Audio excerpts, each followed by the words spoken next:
Okay, so welcome to this midweek episode. We are now going to mount the engine in the car.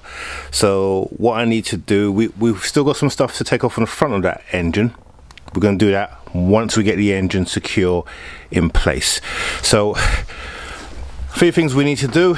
We need to put this mount back into place. Now, I'm going to tell you this now. These bolts, as part of the Audi manual, need to be replaced. Okay, so if you take them off, if you loosen them, you have to replace them according to the manual. So what we're going to do, we are going to put them in place, but we are going to replace them as well. The same with those 3 bolts over there. They all need to be replaced, and we're going to do that. But first of all, before we do that, we want to get the engine in place, and then we can start dressing the front. That gives me a little bit more space, because having this engine here and that engine over there gives me very little space to work with. So the best thing for me to do is to get all of this in the car. But before we do that, I'm going to give the engine bay a bit of a clean, because it's covered in oil, and that oil is going to stay in this car until it gets crushed, and I don't want that. I want it to look clean inside there. So let's give it a bit of a clean, and then at least it's going to look better once it's in place.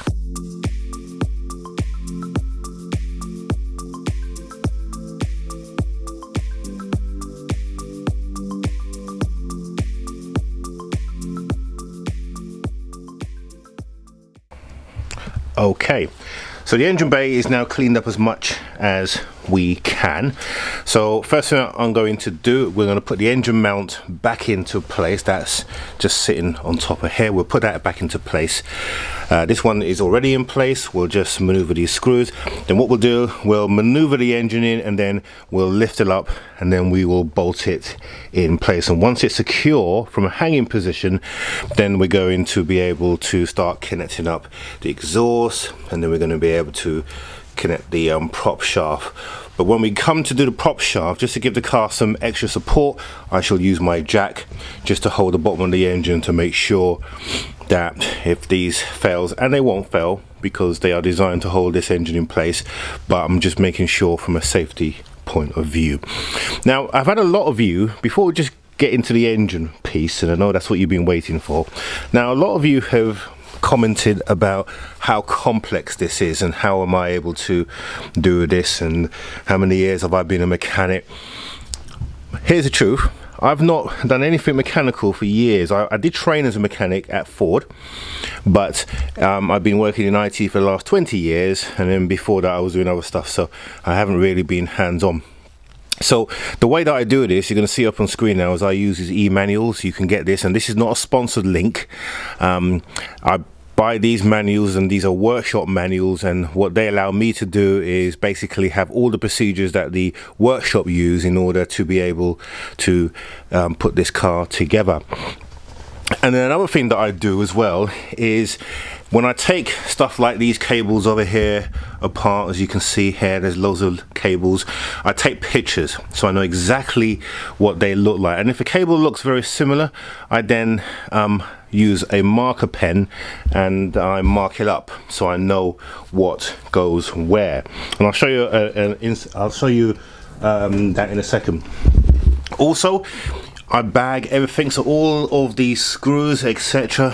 What I do is I bag them up, and then I put a note on them for what they are, and that way when I come to put them back, I know exactly where they come from. So there you go. So look, gearbox, power cable clip, these are all the things that I use, and that's how I'm able to put everything back the way that it's supposed to be. And that's really, really important that you do that. Otherwise what you'll find is you just will miss stuff. And these are the pens. I use these magic marker pens because they're fluorescent.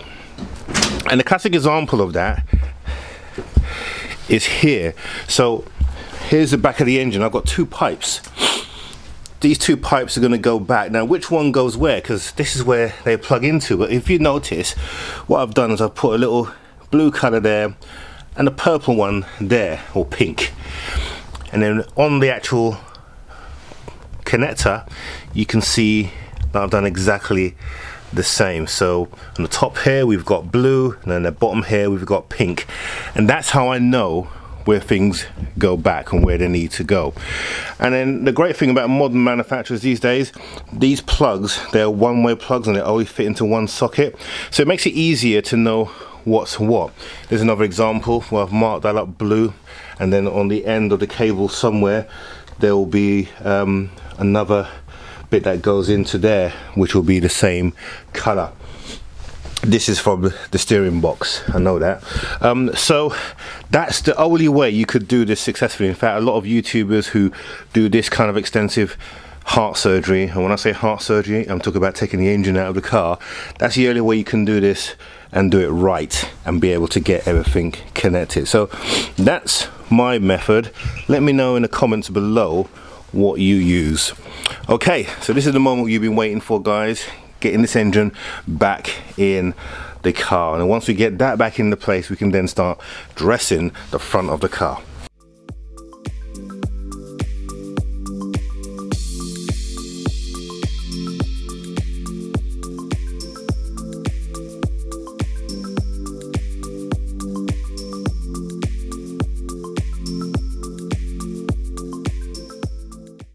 Okay, so run into a bit of a problem, which is interesting because it wasn't a problem coming off, but the bonnet's in the way. I think it's because I've got the actual thing out further, the actual rod, this bit here. So what I'm going to do is we're going to take the bonnet off because it's getting in my way anyway in other things, and it's junk. So we'll take it off and then we'll have a unobstructed access to get this engine mounted and back in place.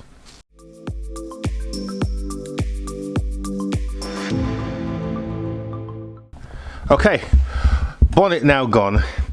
You know what, I should have done that a long time ago, because I've been working with this car with the bonnet up and blocking the light and everything. So anyway, let's get this engine bolted into place. I'll be feeling a lot more happier when it's off these straps and bolted in. Let's do that now.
Okay, so engine is now back in the car.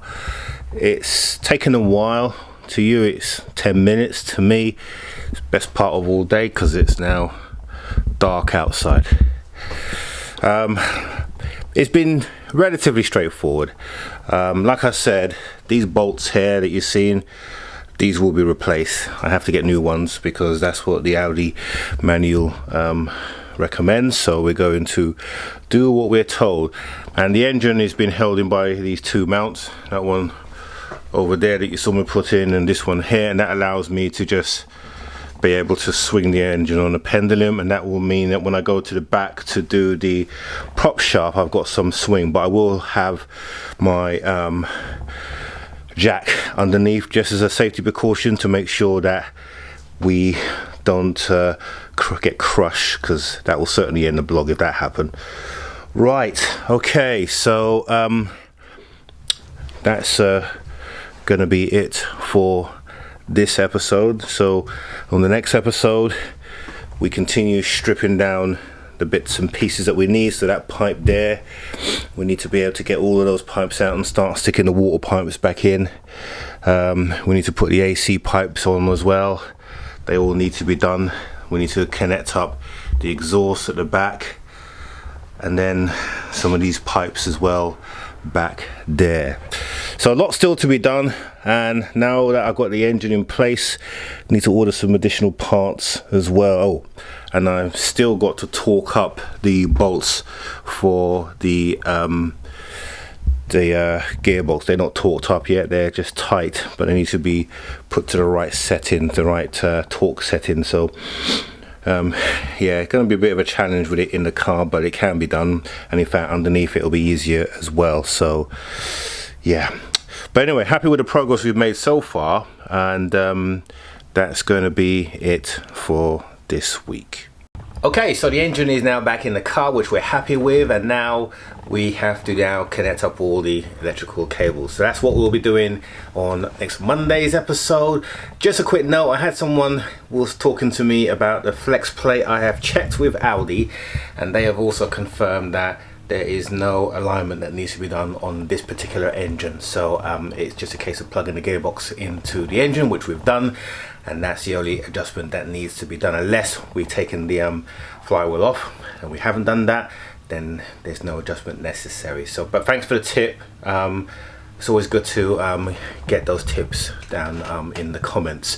So that's it for this week. Don't forget to subscribe down here and click on the notification bell so you know when we release these videos. Like I said, next week we'll be connecting up all the electrical connections to the vehicle, and I'm waiting for the intercooler. I've ordered an intercooler. I was hoping it was going to be here this weekend. It's not going to be. So until we get that intercooler, we can't attempt to start the car. But I'm hoping that midweek we're going to be able to start the car. At least give it a turn up. I need to hear the engine start before we move on to the next stage. So that's quite vital. So and in order to do that, I need the intercooler to finish off that connection. So hope you've enjoyed this episode. Don't forget, guys, really don't forget to comment down below, and we will see you on Monday.